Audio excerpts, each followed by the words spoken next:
നമസ്കാരം. പുതിയൊരു വീഡിയോ ക്ലാസ്സിലേക്ക് എല്ലാവർക്കും സ്വാഗതം.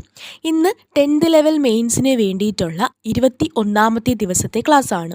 നമ്മൾ ഭരണഘടനയാണ് സിലബസ് അധിഷ്ഠിതമായിട്ട് പഠിച്ചുകൊണ്ടിരിക്കുന്നത്. ഭരണഘടനാ നിർമ്മാണ സഭ, ആമുഖം, പൗരത്വം തുടങ്ങിയ കാര്യങ്ങൾ പഠിച്ചു. ഇന്ന് നമ്മൾ മൗലിക അവകാശങ്ങളാണ് പഠിക്കാനായിട്ട് പോകുന്നത്. ഈ ഒരു ക്ലാസ് കമ്പനി ബോർഡ് LGS പരീക്ഷയ്ക്കൊക്കെ തയ്യാറെടുക്കുന്നവർക്ക് ഏറ്റവും പ്രധാനപ്പെട്ട ഒരു ക്ലാസ്സാണ്. VFA എല്ലാ പരീക്ഷകൾക്കും തയ്യാറെടുക്കുന്നവർക്ക് പ്രിലിംസിൽ ഈ ഭാഗത്തു നിന്ന് ഒത്തിരി ചോദ്യങ്ങൾ ഉണ്ടായിരിക്കും. ഓക്കെ ആണല്ലോ. അപ്പോൾ 10th മെയിൻസിൻ്റെ ക്ലാസ് ഇനി മുതൽ റെഗുലറായിട്ട് ഇടാൻ ശ്രമിക്കുന്നതായിരിക്കും. അതുപോലെ നമ്മൾ ഡിഗ്രി പ്രിലിംസിൻ്റെ ക്ലാസ്സും ഡെയിലി ഇടുന്നുണ്ട്. ചാനൽ സബ്സ്ക്രൈബ് ചെയ്ത് സപ്പോർട്ട് ചെയ്യാൻ. നമുക്ക് ക്ലാസ്സിലേക്ക് പോകാം. എന്താണ് മൗലികാവകാശങ്ങൾ എന്ന് പറയുന്നത്? നമുക്കറിയാം, നമ്മുടെ ഭരണഘടന രൂപീകരിക്കുന്ന സമയത്ത് കുറേ അവകാശങ്ങളുടെയൊക്കെ ഒരു പട്ടിക തയ്യാറാക്കി. പ്രത്യേകം സംരക്ഷിക്കപ്പെടേണ്ട അവകാശങ്ങളുടെയൊക്കെ ഒരു പട്ടിക തയ്യാറാക്കി അത് ഭരണഘടനയിൽ ഉൾപ്പെടുത്തി. അതിനെയാണ് നമ്മൾ മൗലിക അവകാശങ്ങൾ എന്ന് പറയുന്നത്.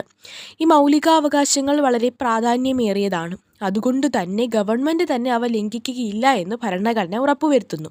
അപ്പോൾ എന്താണ് നമ്മളെ സംബന്ധിച്ചിടത്തോളം മൗലികാവകാശങ്ങൾ? ഒരു വ്യക്തിക്ക് ഒരു കാരണവശാലും നിഷേധിക്കാൻ പാടില്ലാത്ത അവകാശങ്ങളാണ് മൗലികാവകാശങ്ങൾ. അപ്പോൾ ഒരു കാരണവശാലും നിഷേധിക്കാൻ പാടില്ല. അപ്പോൾ അങ്ങനെ നിഷേധിക്കപ്പെടുന്ന ഒരു സാഹചര്യം ഉണ്ടാവുകയാണെങ്കിൽ നമുക്ക് എന്ത് ചെയ്യാം? കോടതിയെ സമീപിക്കാനായിട്ട് പറ്റും. മൗലികാവകാശങ്ങളിൽ ലംഘനമുണ്ടായി എന്ന് പറഞ്ഞ് ഒരു വ്യക്തിക്ക് എന്ത് ചെയ്യാം? കോടതിയെ സമീപിക്കാം. മൗലികാവകാശങ്ങളുടെ സംരക്ഷകരെന്നറിയപ്പെടുന്നത് തന്നെ എന്താണ്? സുപ്രീം കോടതിയാണ്. ഇനി മൗലികാവകാശങ്ങൾ ഇന്ത്യൻ ഭരണഘടന കടം കൊണ്ടിരിക്കുന്നത് USA-യിൽ നിന്നാണ്. നമ്മൾ ഓരോ ക്ലാസ്സുകളിലായിട്ട് എന്തൊക്കെ കടം കൊണ്ടിരിക്കുന്നത് പല പല രാജ്യങ്ങളിലാണ് എന്ന് പഠിച്ചു. അപ്പോൾ മൗലികാവകാശങ്ങൾ ഇന്ത്യൻ ഭരണഘടന കടം കൊണ്ടിരിക്കുന്നത് ഏത് രാജ്യത്തു നിന്നാണ്? USA-യിൽ നിന്നാണ്. മൗലികാവകാശങ്ങളുടെ ശില്പി എന്നറിയപ്പെടുന്നത് സർദാർ വല്ലഭായ് പട്ടേലാണ്. മൗലികാവകാശങ്ങളുടെ ശില്പി, ഇന്ത്യൻ ഭരണഘടനയുടെ ശില്പി ആരാണ്? ഡോക്ടർ BR അംബേദ്കർ ആണ്. മൗലികാവകാശങ്ങളുടെ ശില്പി ആരാണെന്ന് ചോദിക്കുകയാണെങ്കിൽ അത് പട്ടേലാണ് എന്ന് അറിഞ്ഞിരിക്കുക. ഇന്ത്യൻ ഭരണഘടനയിൽ മൗലികാവകാശങ്ങൾ ഉൾക്കൊള്ളിച്ചിരിക്കുന്ന ഭാഗം 3 ആണ്. അപ്പോൾ ഭാഗം 3 ചോദിക്കും. ഇന്ത്യൻ ഭരണഘടനയിൽ മൗലികാവകാശങ്ങൾ ഉൾക്കൊള്ളിച്ചിരിക്കുന്ന ഭാഗം ഏതാണ്? ഭാഗം 3 ആണ്.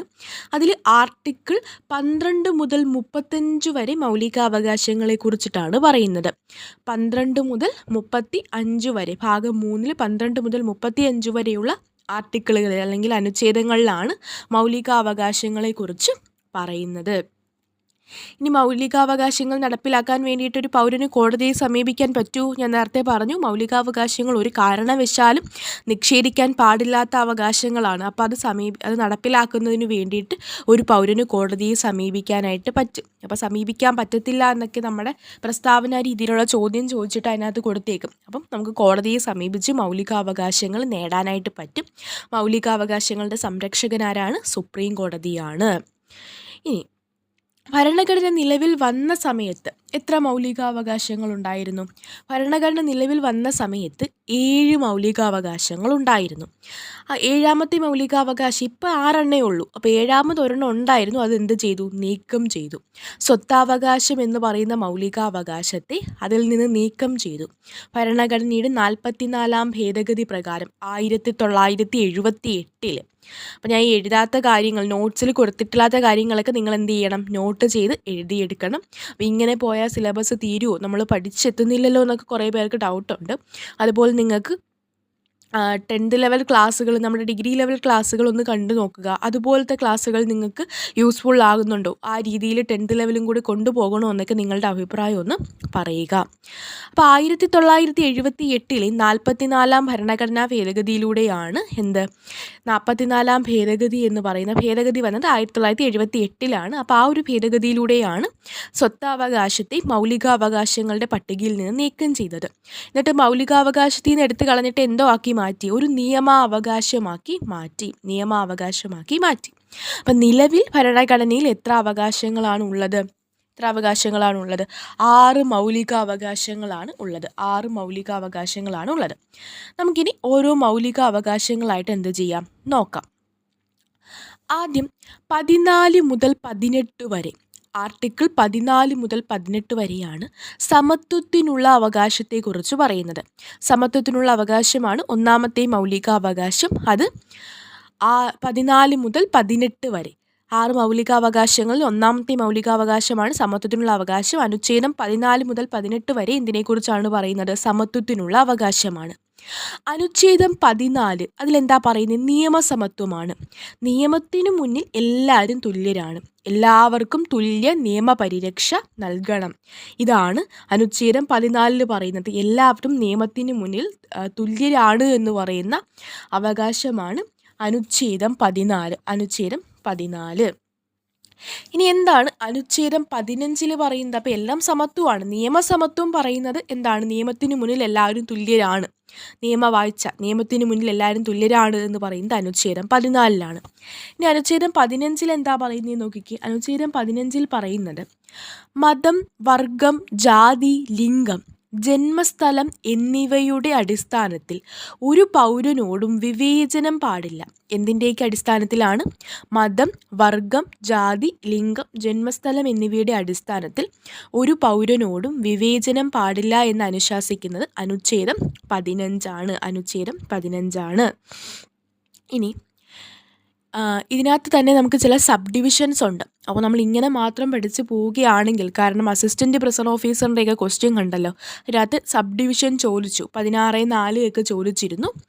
അപ്പോൾ ഈ അനുച്ഛേദം 15 പ്രധാനപ്പെട്ട വകുപ്പുകളും കൂടി ഒന്ന് എഴുതിയെടുത്തുകൊള്ളുക. 15(3) നമ്മൾ പറഞ്ഞു മതം, വർഗം, ജാതിയുടെയൊക്കെ അടിസ്ഥാനത്തിൽ എല്ലാവർക്കും ഒരേ അവകാശമായിരിക്കണം, ആരോടും വിഭജനം പാടില്ല എന്ന്. എന്നിരുന്നാലും സ്ത്രീകൾക്കും കുട്ടികൾക്കും പ്രത്യേക പരിഗണന നൽകാം എന്ന് പറയുന്നത് 15(3) ഈ അനുച്ഛേദം 15 തന്നെ 15(3) ഉപവകുപ്പിൽ പറയുന്നു സ്ത്രീകൾക്കും കുട്ടികൾക്കും എന്ത് കൊടുക്കാം? പ്രത്യേക പരിഗണന കൊടുക്കാം എന്ന് പറയുന്നുണ്ട്. ഇനി അനുച്ഛേദം 16 നോക്കാം. പൊതുനിയമനങ്ങളിൽ അവസര സമത്വം ഉറപ്പു നൽകുന്നു. പൊതുനിയമനങ്ങളിൽ അവസര സമത്വം ഉറപ്പു നൽകുന്ന അനുച്ഛേദമാണ് അനുച്ഛേദം 16 എന്ന് പറയുന്നത്. അതായത് ഈ മതം, വർഗം, ജാതി, ലിംഗം, പിന്തുടർച്ച, ജന്മസ്ഥലം, വാസസ്ഥലം എന്നിവയുടെ ഒന്നും അടിസ്ഥാനത്തിൽ ഒരു പൗരനും പൊതുനിയമനങ്ങളിൽ വിവേചനം പാടില്ല എന്ന് അനുച്ഛേദം 16 പറയുന്നു. അനുച്ഛേദം 16 പറയുന്നു. ഇതിൽ അനുച്ഛേദം 16 ഉപവകുപ്പ് 4 ഈ കഴിഞ്ഞ പരീക്ഷയിൽ ചോദിച്ചത്. സംസ്ഥാനങ്ങൾക്ക് പിന്നാക്ക സമുദായത്തിനായി തൊഴിൽ സംവരണം ഏർപ്പെടുത്തുക എന്ന് പറയുന്നത് അനുച്ഛേദം 16(4) അനുച്ഛേദം 16(4) എന്തിനെക്കുറിച്ച് പറയുന്നുണ്ട്? പിന്നോക്ക സമുദായത്തെക്കുറിച്ച് പറയുന്നുണ്ട് എന്നും കൂടി അറിഞ്ഞിരിക്കുക. ഇനി നമുക്ക് നോക്കാം അനുച്ഛേദം 17. തൊട്ടുകൂടായ്മ, അയിത്തം എന്നിവ നിരോധിക്കുന്ന വകുപ്പാണ് അനുച്ഛേദം 17. മഹാത്മാഗാന്ധി കീ ജയ് എന്ന മുദ്രാവാക്യം വിളിച്ചുകൊണ്ട് പാസാക്കിയ ഭരണഘടനയിലെ വകുപ്പാണ് അനുച്ഛേദം 17 എന്ന് പറയുന്നത്. തൊട്ടുകൂടായ്മ, അയിത്തം എന്നിവ നിരോധിക്കുന്ന വകുപ്പാണ്. അതുപോലെ എന്താണ്? മഹാത്മാഗാന്ധി കീ ജയ് എന്ന മുദ്രാവാക്യം വിളിച്ചുകൊണ്ട് പാസാക്കിയ ഭരണഘടനയിലെ ഏക വകുപ്പ് ചോദിക്കുകയാണെങ്കിലും അത് അനുച്ഛേദം 17. ഇനി അയിത്താചരണവുമായി ബന്ധപ്പെട്ട കുറ്റങ്ങൾക്ക് ശിക്ഷ നൽകുന്നത് ഏത് നിയമം അനുസരിച്ചാണ്? സിവിൽ അവകാശ സംരക്ഷണ നിയമം 1955. 1955 സിവിൽ അവകാശ സംരക്ഷണ നിയമം അനുസരിച്ചാണ്. അപ്പോൾ ഈ ഓരോ പോയിന്റുകൾ, ഇമ്പോർട്ടൻറ്റ് പോയിന്റുകൾ മാത്രമാണ് നോട്ടിൽ കൊടുക്കുന്നത്. വീണ്ടും വീണ്ടും പറയുന്നു, നിങ്ങൾക്ക് വേണ്ടത് എന്ത് ചെയ്യുക? എഴുതി എടുക്കുക. അടുത്തത് നമുക്ക് നോക്കാം. അനുച്ഛേദം 18 പദവി, നാമങ്ങൾ തുടങ്ങിയവ നിർത്തലാക്കുന്നു. പദവി, നാമങ്ങൾ തുടങ്ങിയവ നിർത്തലാക്കുന്നതിനുള്ള ഇതിനെക്കുറിച്ച് പറയുന്നതാണ് അനുച്ഛേദം 18. അത് സൈനിക, അക്കാദമിക് ഒഴികെയുള്ള പദവികളും നാമങ്ങളും ഒക്കെ നിർത്തലാക്കുന്നു. ഇങ്ങനെ അനുച്ഛേദം 14 മുതൽ 18 വരെ സമത്വത്തിനുള്ള അവകാശത്തെക്കുറിച്ച് പറയുന്നു. ഇനി അടുത്തതാണ് സ്വാതന്ത്ര്യത്തിനുള്ള അവകാശം. സ്വാതന്ത്ര്യത്തിനുള്ള അവകാശം അനുച്ഛേദം 19 മുതൽ 22 വരെയാണ് സ്വാതന്ത്ര്യത്തിനുള്ള അവകാശത്തെക്കുറിച്ച് പറയുന്നത്. അതിൽ അനുച്ഛേദം 19 6 മൗലിക സ്വാതന്ത്ര്യങ്ങളെക്കുറിച്ച് പ്രതിപാദിക്കുന്നു. 6 മൗലിക സ്വാതന്ത്ര്യങ്ങൾ. ഏതൊക്കെയാണ് 6 മൗലിക സ്വാതന്ത്ര്യങ്ങൾ? ഒരു വ്യക്തിക്ക് കിട്ടുന്ന 6 മൗലിക സ്വാതന്ത്ര്യങ്ങൾ ഏതൊക്കെയാണ്? അഭിപ്രായ സ്വാതന്ത്ര്യം ഉണ്ടല്ലേ, അഭിപ്രായങ്ങൾ പറയാനുള്ള സ്വാതന്ത്ര്യം. ആയുധങ്ങളില്ലാതെ സമാധാനപരമായി സമ്മേളിക്കുന്നതിനുള്ള അവകാശമുണ്ട്. ആയുധങ്ങളില്ല, സമാധാനപരമായിട്ട് സമ്മേളിക്കണം. അടുത്തത് സംഘടനകൾ രൂപീകരിക്കുന്നതിനുള്ള സ്വാതന്ത്ര്യം. സഞ്ചാര സ്വാതന്ത്ര്യം. ഇന്ത്യയിൽ എവിടെയും താമസിക്കുന്നതിനുള്ള സ്വാതന്ത്ര്യമുണ്ട്. മാന്യമായ ഏത് തൊഴിലും ചെയ്യുന്നതിനുള്ള സ്വാതന്ത്ര്യമുണ്ട്. അപ്പോൾ ഈ 6 മൗലിക സ്വാതന്ത്ര്യങ്ങളെക്കുറിച്ച് അനുച്ഛേദം 19 പറയുന്നത്. ഏതൊക്കെയാണെന്ന് ഒന്നും കൂടി പറയാം. അഭിപ്രായ സ്വാതന്ത്ര്യം, സ്വന്തം അഭിപ്രായം പറയാനുള്ള സ്വാതന്ത്ര്യമുണ്ട്. ആയുധങ്ങളൊന്നും ഇല്ലാതെ സമാധാനപരമായിട്ട് സമ്മേളിക്കുന്നതിനുള്ള അവകാശമുണ്ട്. സംഘടനകൾ രൂപീകരിക്കുന്നതിനുള്ള സ്വാതന്ത്ര്യമുണ്ട്.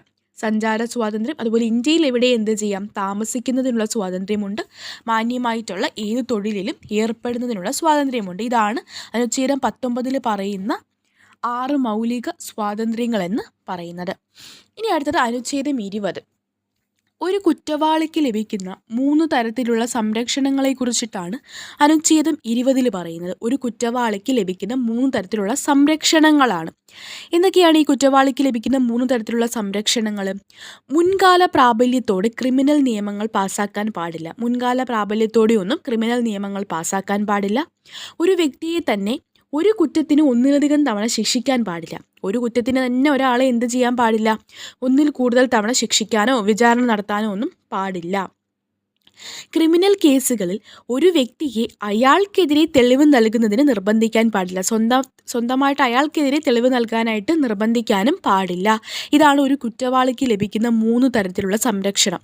മുൻകാല പ്രാബല്യത്തോടെ ക്രിമിനൽ നിയമങ്ങൾ പാസ്സാക്കാൻ പാടില്ല. ഒരു വ്യക്തിയെ ഒരു കുറ്റത്തിന് ഒന്നിലധികം തവണ ശിക്ഷിക്കാനോ വിചാരണ നടത്തുവാനോ പാടില്ല. ക്രിമിനൽ കേസുകളിൽ ഒരു വ്യക്തിയെ അയാൾക്കെതിരെ തെളിവ് നൽകുന്നതിന് നിർബന്ധിക്കുവാനായിട്ടും പാടില്ല. ഇനി അനുച്ഛേദം 21 ജീവിക്കുന്നതിനും വ്യക്തി സ്വാതന്ത്ര്യത്തിനുമുള്ള അവകാശമാണ് അനുച്ഛേദം 21.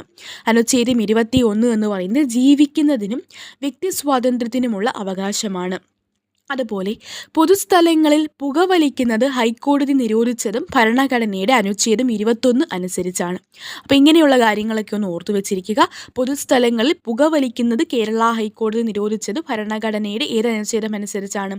അനുച്ഛേദം 21. ഇനി ഭരണഘടനയിലെ സുവർണ ത്രികോണം എന്നറിയപ്പെടുന്ന ഗോൾഡൻ ട്രയാങ്കിൾ എന്നറിയപ്പെടുന്ന 3 അനുച്ഛേദങ്ങളുണ്ട്. ട്രയാങ്കിൾ എന്ന് പറയുമ്പോൾ അത് 3 സൈഡ് വരുമല്ലോ. ഒന്ന് നമ്മൾ ആദ്യം പഠിച്ച അനുച്ഛേദം 14 നിയമസമത്വം പഠിച്ചില്ലേ? അനുച്ഛേദം 19 എന്ത് പഠിച്ചു? 6 മൗലിക സ്വാതന്ത്ര്യങ്ങൾ.